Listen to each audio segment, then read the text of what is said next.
तो दोस्तों HCL take ने अपने Q2 के नंबर को डिस्क्लोज कर दिया है। तो चलिए देखते हैं क्या है Q2 के नंबर्स के अंदर। लेकिन उससे पहले बता दूं, कंपनी की ओर से डिविडेंड की भी अनाउंसमेंट की गई है। जो नॉर्मल डिविडेंड कंपनी हमेशा देता है वही दे रही है। 12 रुपये के हिसाब से कंपनी आपको डिविडेंड देने जा रही है। रिकॉर्ड डेट कंपनी का 17 अक्टूबर रखा गया है। तो याद रखिए 17 अक्टूबर रिकॉर्ड डेट है कंपनी के 12 रुपये डिविडेंड के लिए।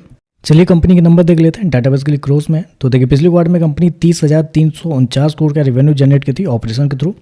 पिछले साल की बात करते हैं 28,862 करोड़ के आसपास, जबकि अभी देखें तो बढ़ के 31,942 करोड़ आपको जाता हुआ देखने को मिला। तो साल दर साल जाते हैं तो साल दर साल कंपनी के रेवेन्यू के अंदर एक अच्छी खासी तेज़ी आपको देखने को मिली। लगभग बोल सकते हैं 10% के आसपास की तेज़ी आपको देखने को मिली है। जबकि क्वार्टरली बेस पे जाते हैं तो क्वार्टरली बेस पे भी कंपनी के रेवेन्यू के अंदर तेज़ी आपको देखने को मिली। यहाँ भी देखें तो लगभग बोल सकते हैं 5% के आसपास का जंप आपको देखने को मिला है।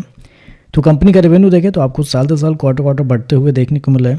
हालांकि मार्केट का अनुमान भी था कि कंपनी के रेवेन्यू आपको बढ़ते हुए देखने को मिल सकते हैं, क्योंकि बेसिकली मेरे पास मल्टीपल ब्रोकर्स हाउस की रिपोर्ट है जो कि आपके सामने आ चुका होगा। उसमें अगर आप गौर करते हैं तो मोस्टली ब्रोकर का मानना भी था कि कंपनी के रेवेन्यू इसी के आसपास रहता हुआ देखने को मिल सकता है। जो एवरेज अनुमान निकलता है वो आपका निकल करता है 31,500 करोड़ के आसपास। कंपनी सो गया 31,942 करोड़। तब कह सकते हैं जितना मार्केट का अनुमान था उसके आसपास या उससे हल्का सा बेहतर आपको देखने को मिल रहा है। चलिए कंपनी के खर्चे क्या निकलते हैं वो देख लेते हैं। तो देखिए पिछले क्वार्टर में कंपनी खर्चे 25,616 करोड़, पिछले साल 23,621 करोड़, अभी देखें तो 26,655 करोड़ आपको जाता हुआ देखने को मिला। तो खर्चे भी देखें तो खर्चे भी कंपनी के ठीक है थोड़े से ज़्यादा आपको देखने को मिले, जो कि मार्केट को लग भी रहा था कि खर्चे थोड़े से ज़्यादा रहेंगे। चलिए कंपनी का प्रॉफिट क्या है पहले वो देखते हैं। तो देखिए पिछले क्वार्टर की बात करते हैं तो पिछले क्वार्टर में कंपनी लगभग बोल सकते हैं आप 3,844 करोड़ के प्रॉफिट में थी। पिछले साल 4,237 करोड़, जबकि अभी देखें तो 4,236 करोड़ आपको जाता हुआ देखने को मिल रहा है। तो साल दर साल जाते हैं तो साल दर साल कंपनी के प्रॉफिट के अंदर कोई चेंजेस आपको देखने को नहीं मिले। फ्लैट है कंपनी का प्रॉफिट साल दर साल। क्वार्टरली बेस पे जाते हैं तो क्वार्टरली बेस पे कंपनी के प्रॉफिट के अंदर तेजी आपको देखने को मिली, जो कि मार्केट को लग भी रहा था कि इसी प्रकार के कंपनी का प्रॉफिट आपको देखने को मिल सकता है।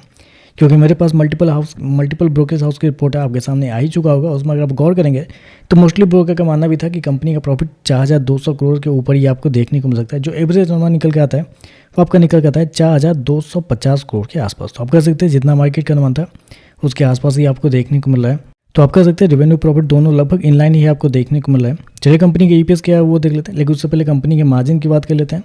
तो देखिए पिछले साल कंपनी का मार्जिन देखें तो 14.68% के आसपास था। पिछले क्वार्टर की बात करें तो पिछले क्वार्टर में कंपनी का मार्जिन 12.66% के आसपास था, जबकि इस क्वार्टर में देखते हैं तो कंपनी का मार्जिन 13.26 आपको जाता हुआ देखने को मिला। तो साल दर साल देखें तो अभी भी कंपनी का मार्जिन कमजोर आपको देखने को मिला है।